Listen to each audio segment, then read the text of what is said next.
Vamos elevar o nosso pensamento a Deus e fazer a nossa prece. Deus, de infinito amor e misericórdia, te agradecemos, Senhor, por mais esse momento de reflexão. Que nesse momento, Senhor, possamos estar com nosso coração aberto para o entendimento dos ensinamentos de Jesus. Esteja conosco, Senhor, hoje e sempre. Que assim seja. E hoje nós vamos fazer uma palestra, uma pequena preleção bastante especial, com um tema muito carinhoso, um tema muito importante para os dias de hoje. E vamos falar sobre uma personagem extraordinária, fantástica, amada por todos, por católicos, por evangélicos, pelos espíritas, por nós espíritas, que é Maria de Nazaré. E quero começar cantando uma música em italiano que fala sobre Maria, fala sobre a voz de Maria, a proteção de Maria. É uma música muito bonita, eu espero que vocês gostem.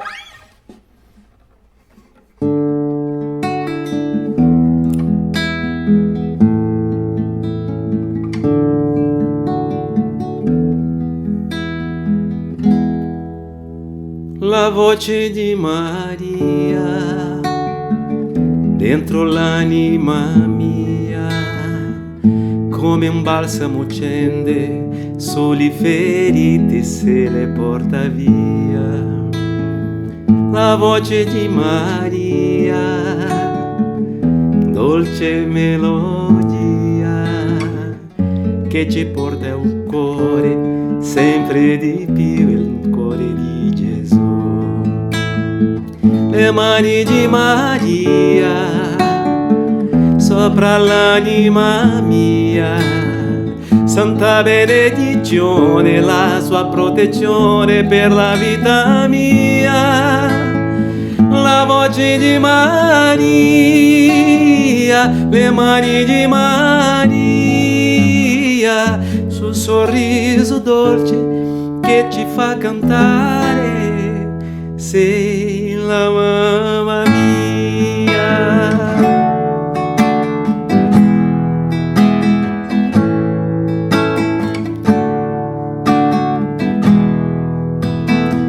Gli occhi di Maria dentro l'anima mia scavano dritto nel cuore, sciogliendo il gelo e se lo porta via. L'amore di Maria, dolce poesia che sussurra al cuore sempre di più il nome di Gesù. Lo sguardo di Maria sopra l'anima mia, la sua tenerezza e splendida bellezza, immensità armonia. Gli occhi di Maria, il sguardo di Maria, sul sorriso dolce che ci fa cantare, sei la mamma mia.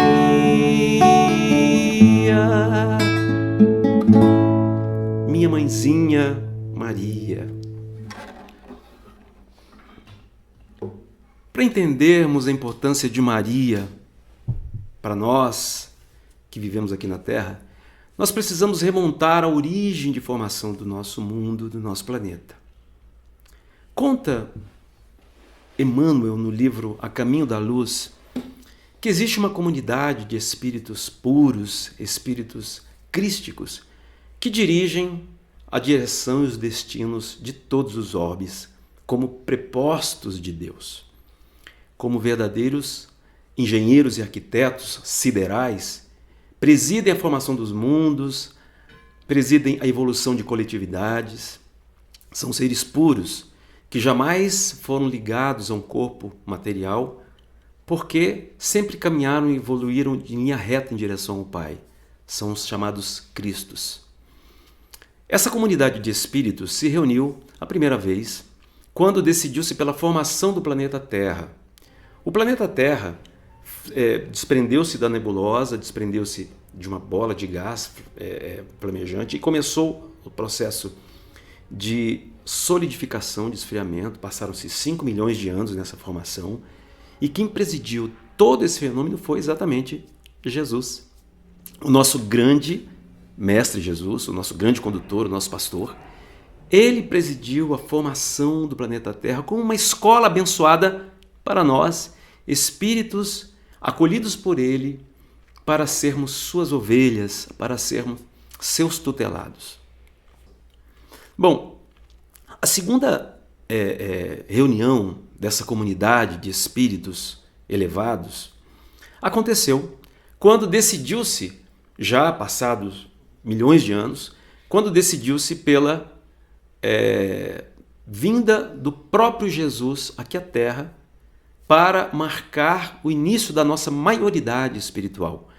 Quando nós já deveríamos sair da brutalidade e darmos um passo em direção à lei do amor, a lei que vige em todo o universo, que é a essência de Deus, nosso Pai. Jesus decidiu-se, então, naquela reunião, ele se auto-outorgou essa missão. Ele trouxe para si mesmo a responsabilidade de vir pessoalmente à Terra para exemplificar com a sua vida essa grande lei, essa grande máxima de Deus, do amar a Deus sobre todas as coisas e amar ao próximo como a si mesmo, vivendo essa epopeia do amor na sua existência aqui na Terra. Bem, Jesus, nesse processo de preparação para vir à Terra, ele tinha que deixar a sua dimensão espiritual elevadíssima para começar a adensar o seu mente-espírito. Jesus não tinha um corpo espiritual ainda como nós temos quando desencarnamos da Terra. Ele era quintessenciado, porque era praticamente puro. Ele era um espírito puro, na verdade, né?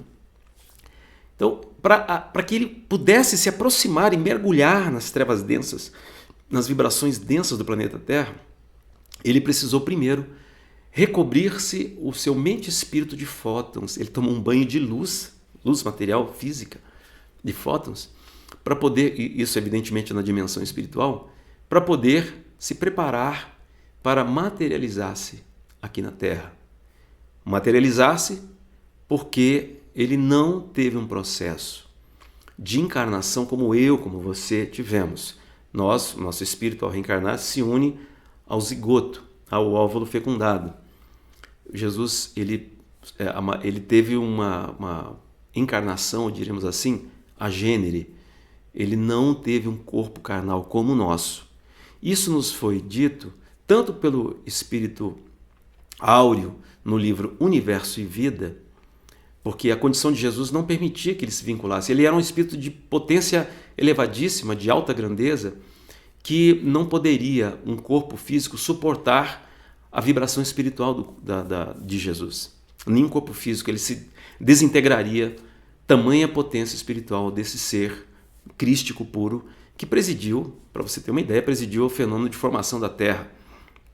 Jesus, ele, para poder cumprir a sua missão, ele chamou alguns espíritos também bastante elevados, que vieram o auxiliar. E dentre eles, já nos diz o Espírito Áureo no livro Universo e Vida, o mais elevado de todos, espírito de primeira grandeza, alma sublime, que também tinha tido uma evolução praticamente retilínea, sem nenhum tipo de erro cometido como nós geralmente cometemos aqui na Terra, que entramos nesse processo de encarnação e encarnação, exatamente o espírito de Maria, que havia sido escolhida por Jesus para ser a sua progenitora, a sua mãe, aquela que iria recebê-lo, não no processo de encarnação como nós ainda sofremos, vivemos aqui na Terra, mas como uma verdadeira médium de Jesus para que ele pudesse se materializar. O livro Os Quatro Evangelhos, de Jean-Baptiste Rusteng, que era um um advogado francês contemporâneo de Allan Kardec, codificador do Espiritismo. Esse livro fala exatamente isso, explica como é que se deu esse fenômeno do surgimento de Jesus através de Maria Santíssima. Maria surge de uma forma bastante simples na região da Judéia, filha de uma família hebreia tradicional, temente a Deus. Seus pais, Ana e Joaquim, já tinham uma certa idade quando tiveram Maria, quando eles foram pais de Maria. Isso tudo que eu estou dizendo está no proto-evangelho de Tiago, Tiago Menor, que não é reconhecido como evangelho canônico. Ele é considerado um texto apócrifo, mas é citado como fonte histórica. Alguns historiadores dizem que ele é anterior, inclusive, aos 4 evangelhos, o evangelho de Mateus, Marcos, Lucas e João. O Papa Bento XVI já citou o proto-evangelho de Tiago, e tanto que Ana e Joaquim são considerados santos pela Igreja Católica, embora só se tem referência deles nesse livro, proto-evangelho de Tiago. Conta que Joaquim, esse livro conta que Joaquim era um senhor abastado de posses, mas não tinha filhos. E resolve então jejuar e orar por 40 dias para que Deus, enfim, o ouvisse e enviasse um filho. Aparece um espírito a Joaquim, um anjo, que nós sabemos que é espírito, né? Espírito de luz, e diz: olha, Joaquim, você vai ter uma filha. Então volta e se prepara que você vai ser pai. E aí o Joaquim fica todo animado, volta, e esse mesmo espírito também aparece para Ana, mãe de Maria, e fala exatamente a mesma coisa. Eles então, pouco tempo depois, Ana engravida, Joaquim dá uma festa, sacrifica animais, como era a tradição naquela época, e nasce Maria, um bebê lindo, de olhos azuis, azuis da cor do céu, que é uma característica da raça judaica. Alguns têm a coloração azul nos olhos, pode parecer que não, mas sim. Seus cabelos eram loiros, da cor do ouro envelhecido, e era uma criança especial. Maria cresceu em graça e beleza e era muito precoce. Conta no Evangelho de Tiago que ela aprendeu a andar muito cedo, e esse livro conta detalhes da infância de Maria. E quando ela completa 3 anos, ela morava próximo ao templo, os pais a levam e apresentam aos sacerdotes do templo judaico para que ela fosse educada pela segunda educação hebreia da época. Até os 12 anos ela fica ali, estudando no templo, era muito inteligente, dialogava com os doutores da lei, com muita sabedoria, era considerada uma menina prodígio. E, assim, naquela época já se sabia, como a gente havia falado, que as profecias sobre a vinda do Messias já eram comuns, como se fossem algo claro para o povo hebreu. Eles estavam esperando a qualquer momento e havia um clima de que estava chegando a época de surgir esse Messias e que surgiria por intermédio de uma virgem. Muitos comentavam que Maria poderia ser essa menina, porque ela era diferente, ela era especial, doce, meiga, muito inteligente, cativante. Não tinha quem não se encantasse por aquela menina de cabelos mais loiros, claros, que falava bem, que sorria sempre, que era tão amorosa.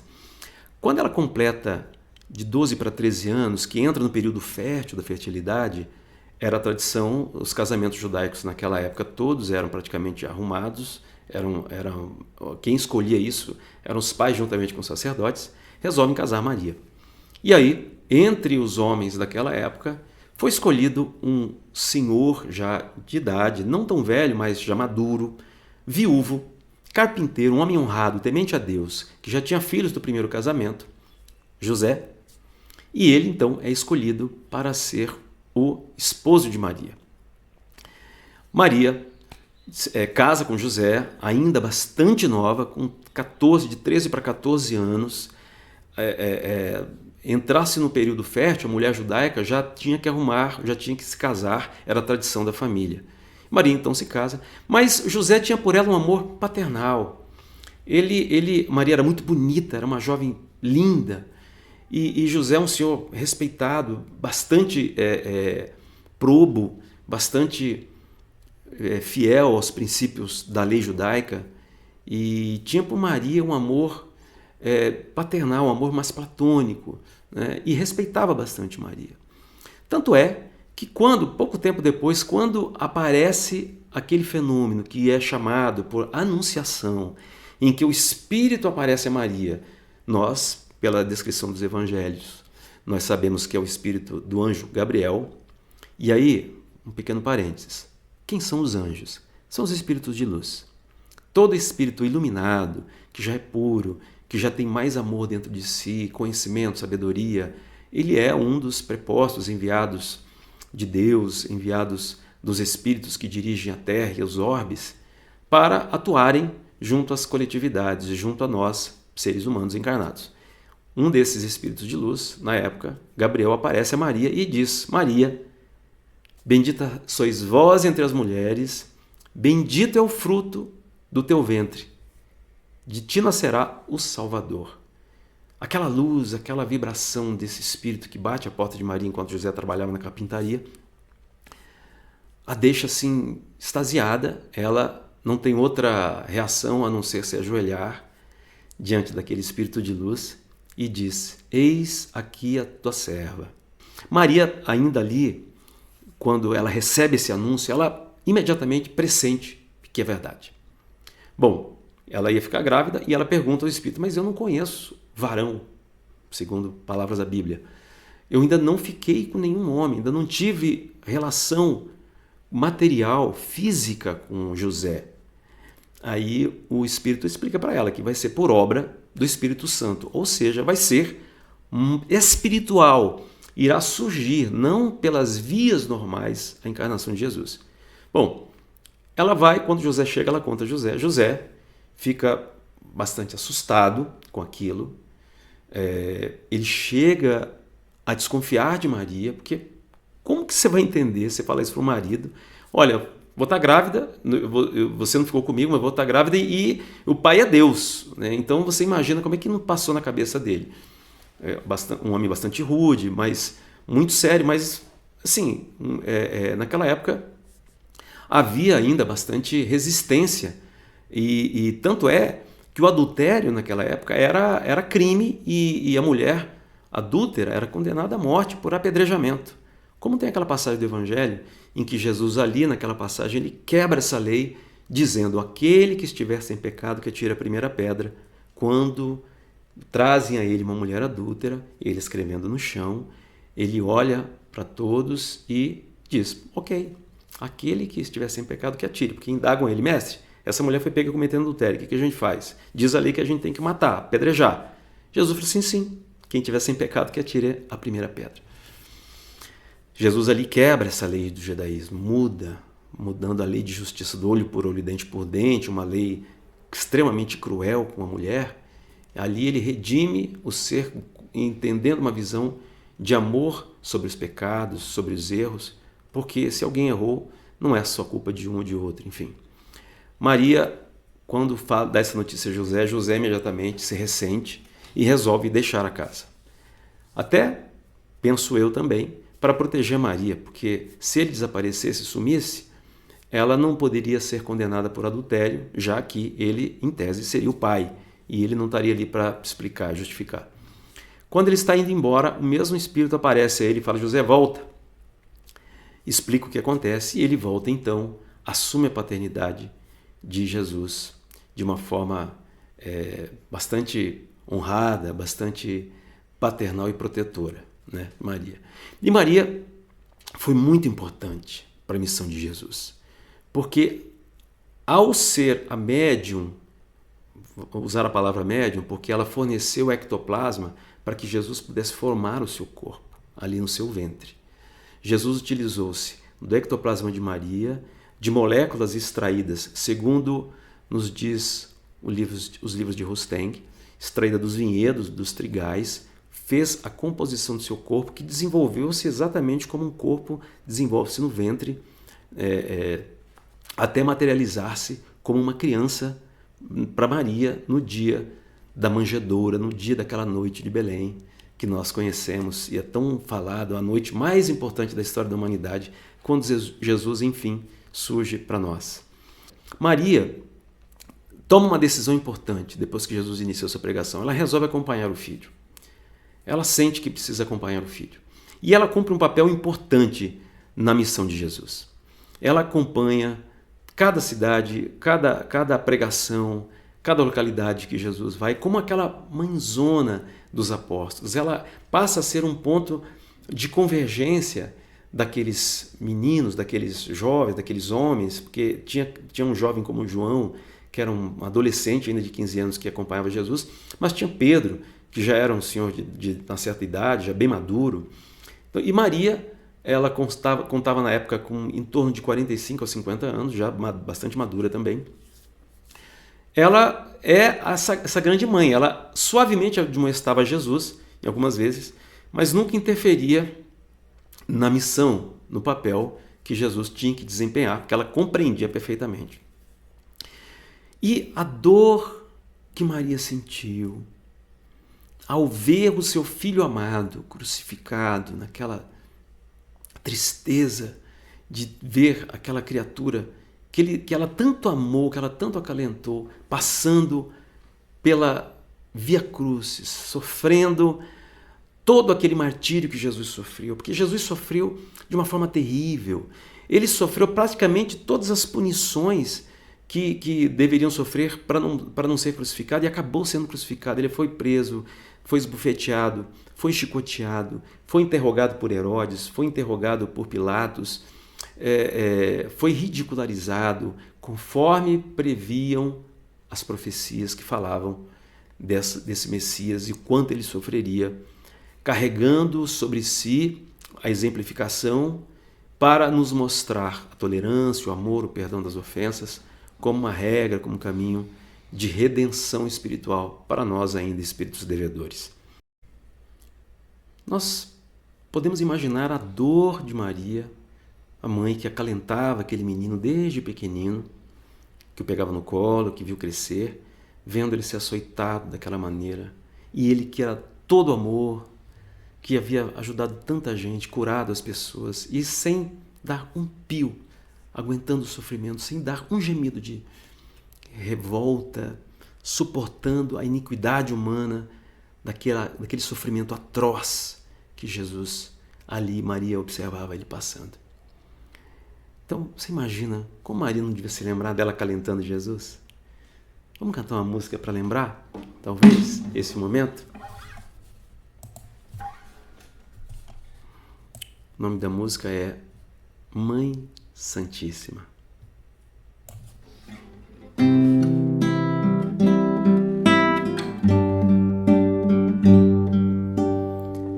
Desde pequenino te conheço,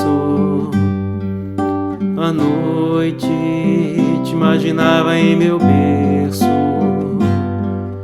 cantava enaltecendo o teu nome. Criança, era puro meu amor.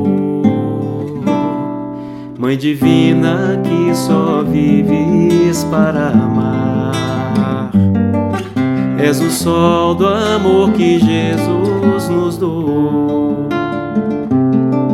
Benfeitora dos que sofrem, infelizes, combalidos. Mãe Santíssima, seu nome é amor. Às vezes eu te sinto ao meu lado e conto meus segredos para ti.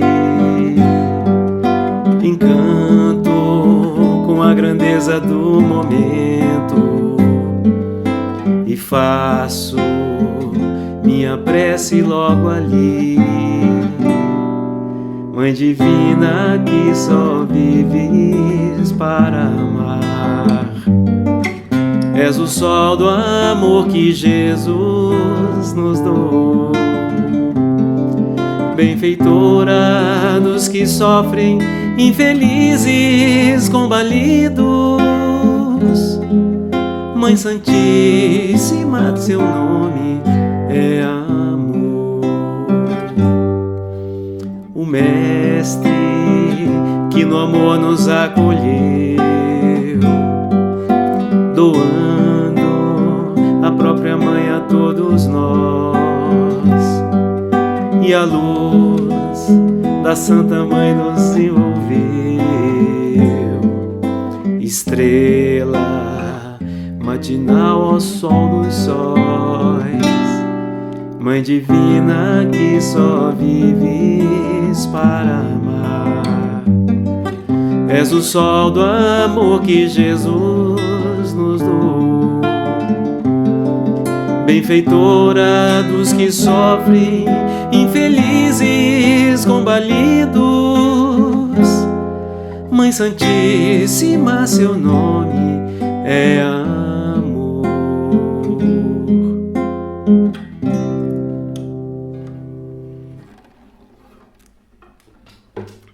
Jesus, naquele momento da cruz, olhando para Maria aos pés do Calvário, aos pés do monte, olha ao lado dela o apóstolo amado, João, e diz a ela: Mãe, eis o teu filho. Olha para João e diz: Filho, eis a tua mãe.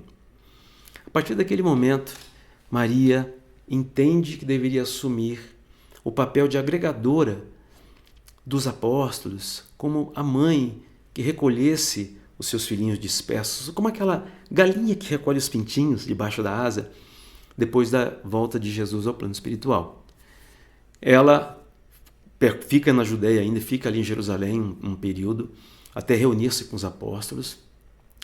Há registro no livro Atos dos Apóstolos sobre o dia de Pentecostes, em que eclode de forma muito intensa a mediunidade, os fenômenos mediúnicos de todos os apóstolos, sem exceção, inclusive Maria, mostra toda a sua potência, toda a sua força espiritual, naquele dia em que é conhecido como dia de Pentecostes, que línguas de fogo surgem na cabeça, e na verdade aqueles são fenômenos luminosos em função da alta vibração do centro de força coronário. Todos nós temos centros energéticos do nosso corpo espiritual, e naquele dia eles vibraram de forma tão intensa, de tanta luz, que chegaram a ser percebidos pelas pessoas no dia de Pentecostes, todos os apóstolos e Maria inclusive. A partir dali, os apóstolos iniciam seu trabalho, sua missão. Pedro, junto com Tiago, vai para a casa do caminho.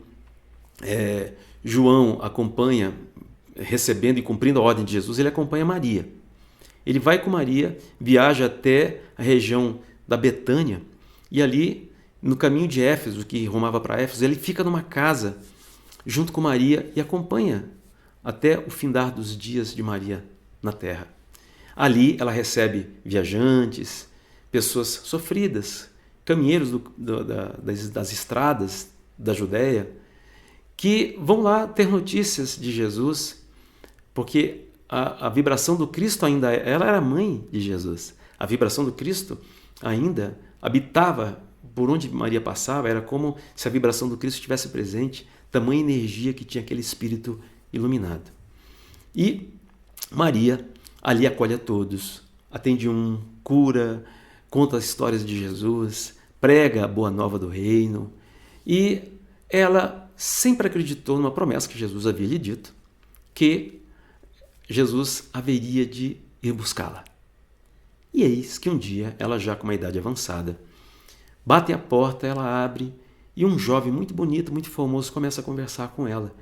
E ela, já com as vistas cansadas, começa a conhecer aquela voz. E na hora que ela presta atenção é Jesus, e Jesus lhe diz: Mãe, eu vim te buscar. Essa história é contada por Humberto de Campos no livro Boa Nova. O último capítulo é dedicado a Maria, nesse livro. E é descrito exatamente esse momento do encontro de Jesus com Maria, quando ele vem buscá-la para que ela a acompanhasse às esferas siderais. E Maria, então, o corpo dela físico tomba ao chão e o espírito é recebido por um coro de anjos, por uma multidão de espíritos agradecidos àquela que era a mãe de Jesus e se tornaria a partir daquele momento a mãe generosa de toda a humanidade. Como diz Áureo no livro Universo e Vida, Maria se tornou a grande advogada nossa, a grande protetora da humanidade, e pediu para não subir para as esferas siderais, mudar as dimensões. Ela permaneceu aqui na Terra e continua até hoje, segundo o que nos contam os espíritos, cuidando dos destinos do planeta Terra, em todos os trabalhos de caridade, de amor ao próximo, em todas as obras de dedicação ao semelhante, como Jesus havia pregado, tem a inspiração de Maria, como que em cumprimento à missão do Filho de viver a lei de amor, a lei de caridade. Todas as grandes almas que aqui vieram pregando essa máxima, como Madre Teresa de Calcutá, como Irmã Dulce, Francisco de Assis, Chico Xavier e tantos outros, receberam diretamente a inspiração de Maria para que viessem exercer esse mandato luminoso de amor e de luz. Ali, naquele momento que Jesus a recebe no plano espiritual, ela, antes de seguir com Cristo, ela resolve passear pela Judéia, percorrer os caminhos que Jesus havia percorrido, as estradas de Cafarnaum, o lago de Genezaré, o monte onde havia sido feita a pregação do Sermão da Montanha, as ruas de Jerusalém, o Calvário. Ela percorreu todas as paisagens da Galiléia distante, Belém, Nazaré, como que a relembrar de uma forma terna e carinhosa aqueles doces momentos em que seu filho bem-amado estava com ela na terra. E antes de voltar, antes de seguir com Jesus para uma região mais elevada, ela se recorda imediatamente daqueles momentos de perseguição e dor que já naquela época começava a acontecer com os cristãos. Os seguidores do seu filho amado, os seguidores de Jesus, eram perseguidos, cruelmente sacrificados num circo de horrores, nas arenas, nos circos de Roma.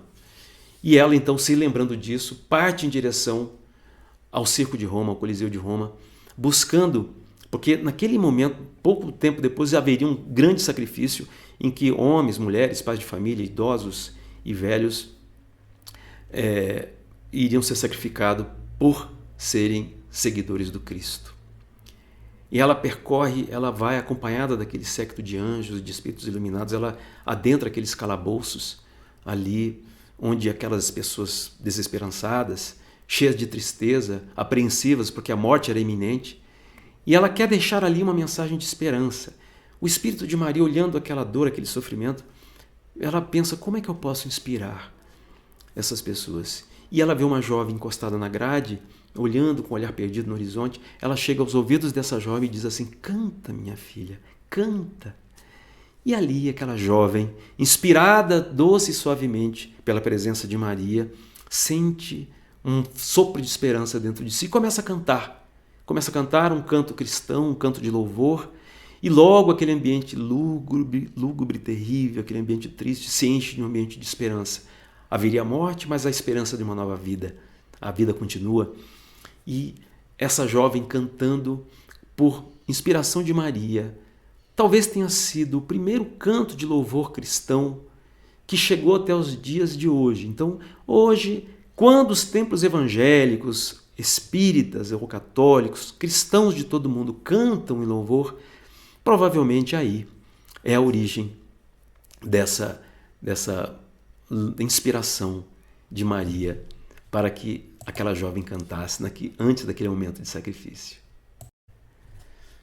Lembrando Maria nesse momento e lembrando dessa jovem cantando, nós queremos cantar mais uma música. A gente falou da casa de Maria, onde ela ficava, recebendo os que passavam, os sofredores, até o fim dos seus dias, lá no caminho de Éfeso. Nossa casa, lá em Rosário Oeste, o Centro Espírita Caminho, Verdade e Vida, nós fizemos uma música em homenagem a Maria, justamente falando de Maria recebendo na sua casa esses sofredores, os filhos da agonia.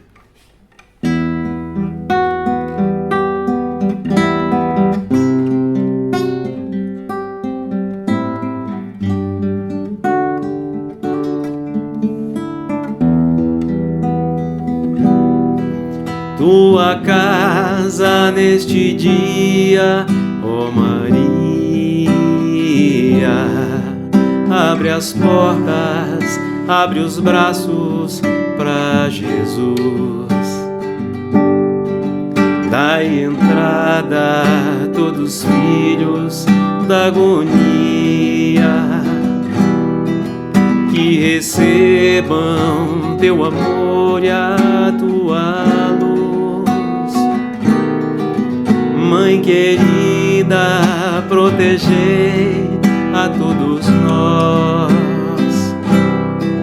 neste mundo de amargura e expiação.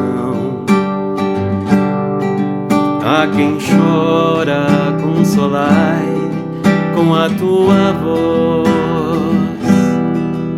e guardai-nos todos em teu coração.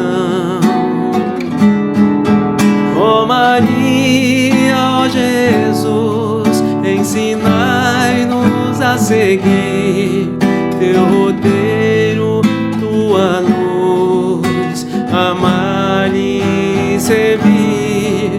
Ó Maria, ó Jesus, ensinai-nos a seguir teu roteiro, tua luz, amar e servir. Amar e servir. Maria continuou aqui conosco na terra, amando e servindo a todos, inspirando trabalhos de caridade.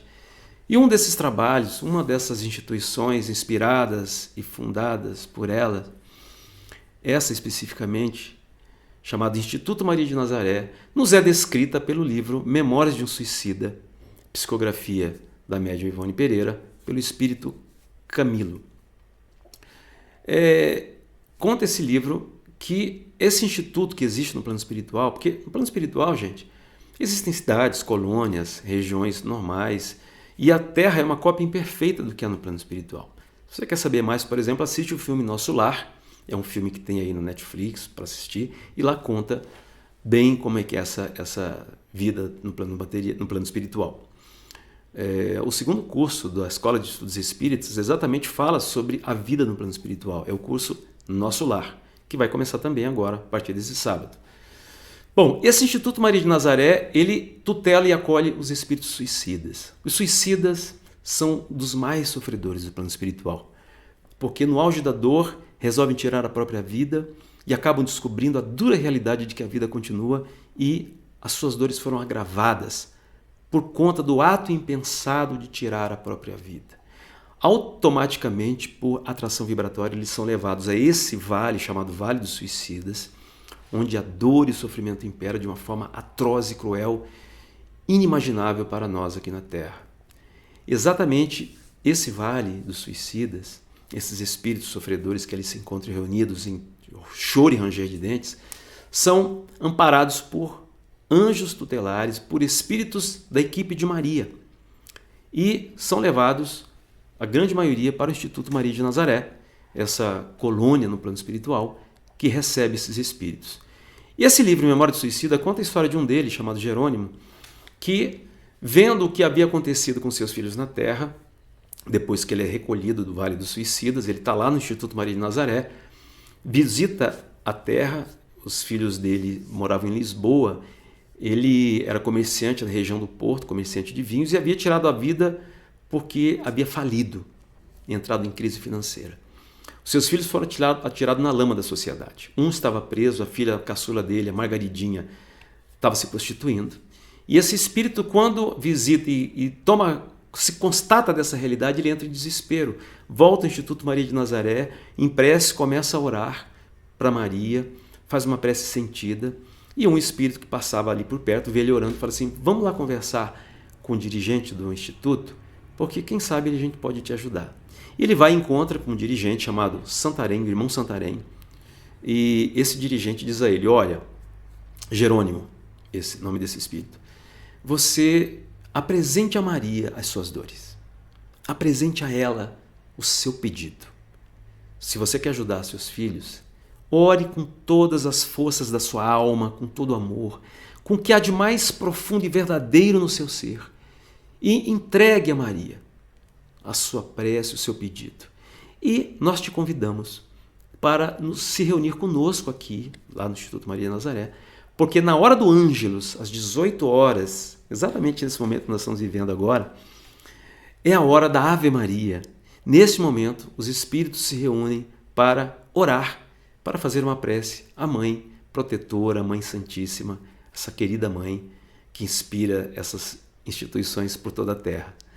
E aí, assim Jerônimo fez. Todo dia, às 18 horas, ele ia lá, junto com o irmão Santarém, se reunia e fazia prece, aquela prece sentida, coletiva, orar em conjunto é melhor.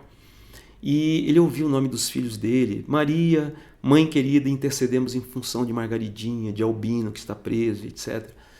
Bom, para surpresa de Jerônimo, alguns dias depois, o próprio dirigente da instituição o chama e diz assim: Jerônimo, recebemos a resposta aos seus pedidos. Maria envia para ele um pergaminho, tecido em luz, ele descreve isso no livro, com letras azuis belíssimas, né? Dizendo que havia sido autorizado, a mãe querida havia autorizado o socorro intercessório pelos seus filhos que ficaram aqui na terra. Jerônimo exulta de alegria, chora agradecido, e a partir daquele momento em que é autorizado, a instituição Maria de Nazaré prepara uma caravana de espíritos para ir nos socorrer. E vão lá, interferem, ajudando Margaridinha a sair daquela região de prostituição. Ela viaja, vai para o hospital, tudo provocado para que ela saísse daquele estado de depravação que ela se encontrava, de dor e sofrimento. E ela é encaminhada para se encontrar com uma família, viaja para o Brasil, inicia uma vida nova no Brasil.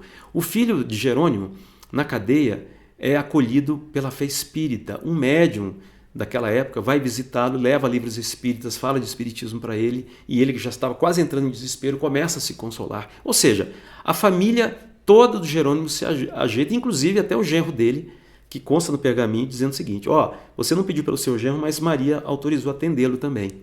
Então, o que fica dessa história? Uma grande lição. Nos momentos de dor e desespero, entregue a Maria o seu pedido. Aproveite no momento, por exemplo, na hora do anjo, na hora da Ave Maria, faça a sua prece. Entregue a Maria, essa grande protetora de todos nós da humanidade, que, em nome de Jesus, dirige o planeta Terra. Na verdade, Maria diretamente está ligada a todo esse processo de consolo e socorro à Terra. Nestes momentos de dor e desespero, em que a pandemia ceifa vidas e traz medo e desesperança em muitos lares, e a gente vê famílias desunidas, discussões em torno das soluções e dos remédios, um grande remédio é a oração. Ore a Maria, oremos a Maria, entreguemos a ela as nossas dores. Se você tem algum parente, algum ser querido que está neste instante sob o jugo dessa doença terrível, confie em Maria. Confie. Como Chico Xavier confiava. Emmanuel diz que Maria mandou um recado para Chico no momento de dor e desespero, dizendo assim: isso também passa. Significando que quando temos fé, nós temos que entender que tudo passa e que, se nós formos confiantes e enchermos-nos de esperança, nós teremos a resposta às nossas preces e a solução para aquele problema que você acha que é insolúvel. Confie, mas confie mesmo. E para falar, e para já partindo para o encerramento da nossa palestra, para falar dessa Maria tão amorosa, tão meiga, nós queremos lembrar de uma poesia de Alta de Souza que descreve exatamente esse amor de Maria por toda a humanidade e, ao mesmo tempo, a dor que ela sentiu naquele momento do Calvário, naquele transe profundo da mãe vendo o seu filho querido e sofrido sendo crucificado, sendo terrivelmente açoitado, sofrendo as dores da iniquidade humana, naquele transe doloroso. Maria, querida Maria, ela sofrendo com o peito cheio de dor, mesmo assim, ela irradia luz, irradia amor e transformou aquela dor de mãe no amor a toda a humanidade. Mãe das dores, Senhora da amargura, eu vos contemplo o peito lacerado pelas mágoas do filho muito amado, nas estradas da vida ingrata e dura. Existe em vosso olhar tanta ternura, tanto afeto e amor divinizado, que do vosso semblante torturado irradia-se a luz formosa e pura.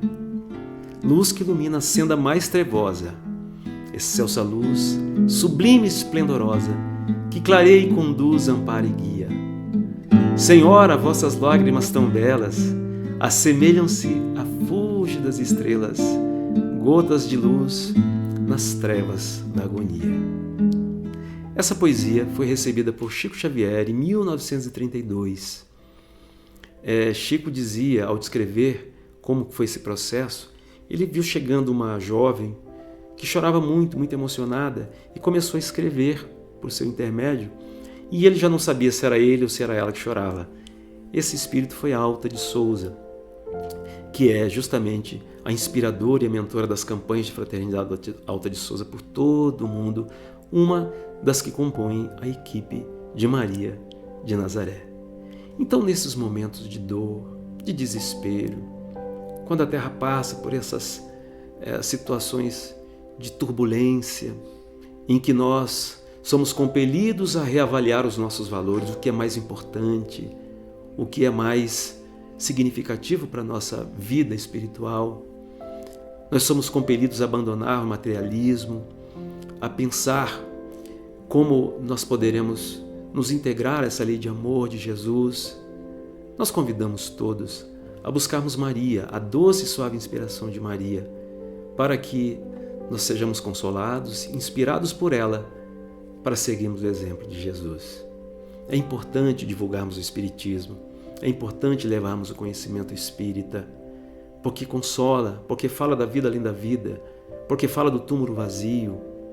O curso Conheça o Espiritismo, que começa hoje, é uma importante ferramenta de libertação dos nossos medos, para que entendamos o nosso papel enquanto espíritos eternos nesta terra e comecemos a compreender a grandeza desses espíritos luminares, como Jesus e Maria, e como eles são importantes para a nossa evolução e para o nosso crescimento individual. Seja então você também um divulgador do Espiritismo, venha estudar conosco, participe da Escola de Estudos Espíritas, e nos momentos de dor, de sofrimento, em que você se sente abandonado muitas vezes, recorra a Maria. Volte-se a Maria, assim como fazem tantos cristãos pelo mundo. Nós espíritas também fazemos isso. E, para encerrar, nós queremos cantar uma música que fala exatamente sobre isso, sobre essa fé nossa a Maria, para que ela escute as nossas preces, para que ela abençoe essa humanidade neste momento de dor, em que todos precisamos ter fé e nos unirmos com amor.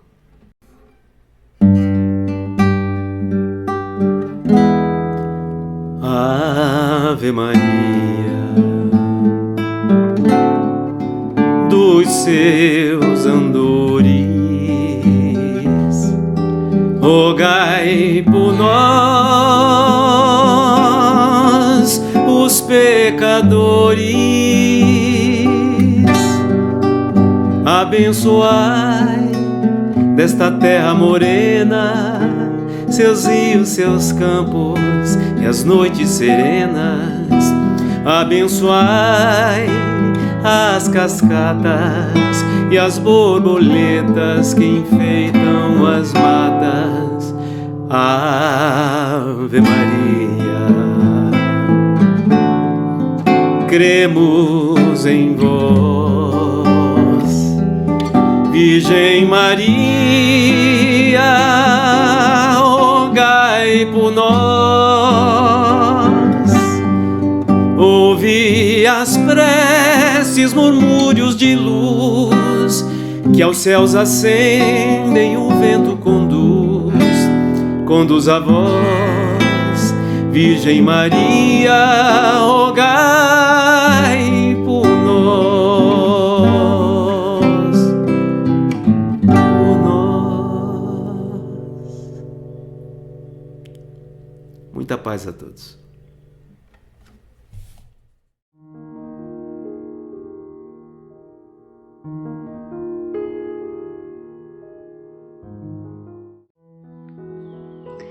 Nos preparemos para o momento do passe e fluidificação das águas.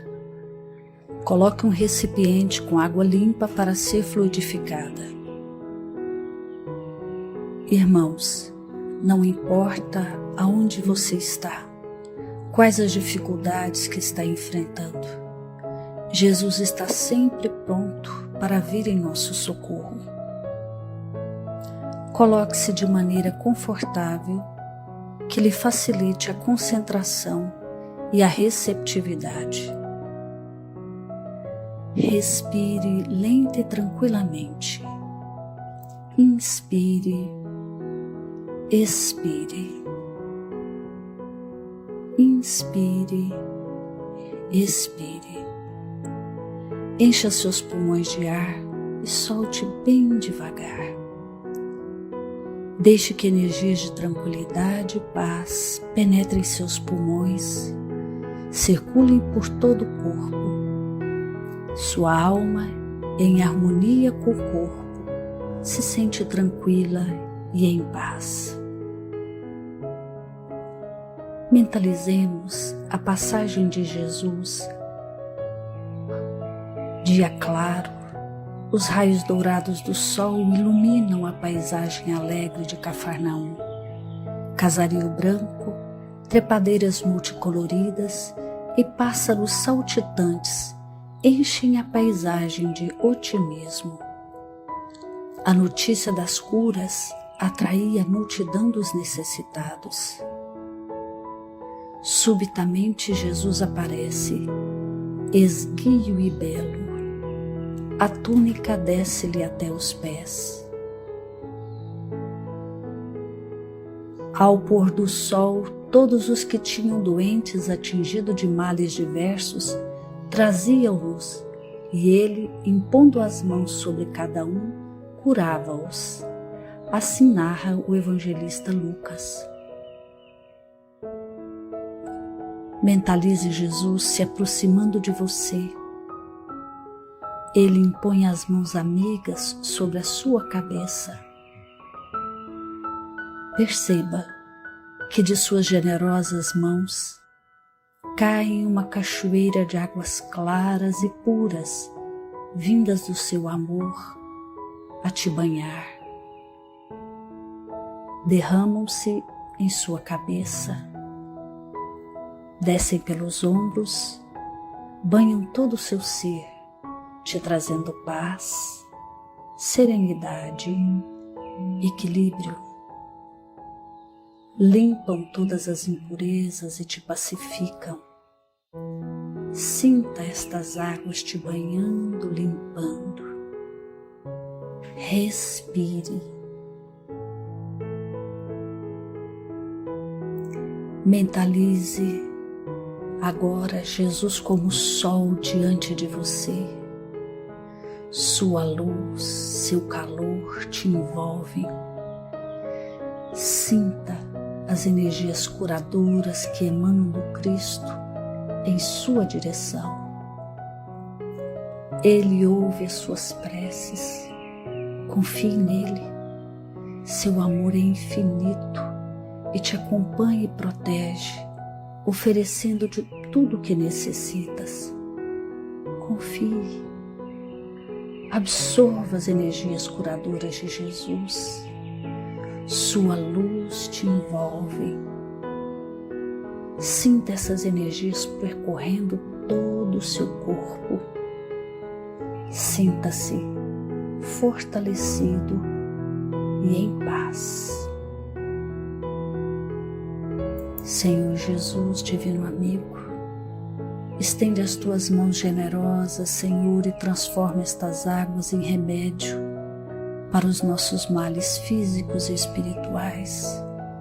Guarda-nos, Jesus, em sua paz. Estende as vibrações de amor em benefício do meu lar, Senhor. Que aqui possa reinar a paz, a saúde, a tranquilidade. Nós lhe rendemos graças, Jesus. Fica conosco hoje e sempre. Graças a Deus. Faça uso da água fluidificada. Vamos agradecer a Jesus por essa oportunidade de aprendizagem. Senhor Jesus, obrigada, Senhor, por ser o exemplo em nossas vidas. Fortalece, Jesus, a nossa fé diante desse momento tão delicado que estamos vivendo. Nós te pedimos, Senhor, que tenha misericórdia de todos os nossos irmãos que estão sofrendo e nos ajude a levar um pouco de conforto a quem precisa. Muito obrigada, Jesus, que assim seja.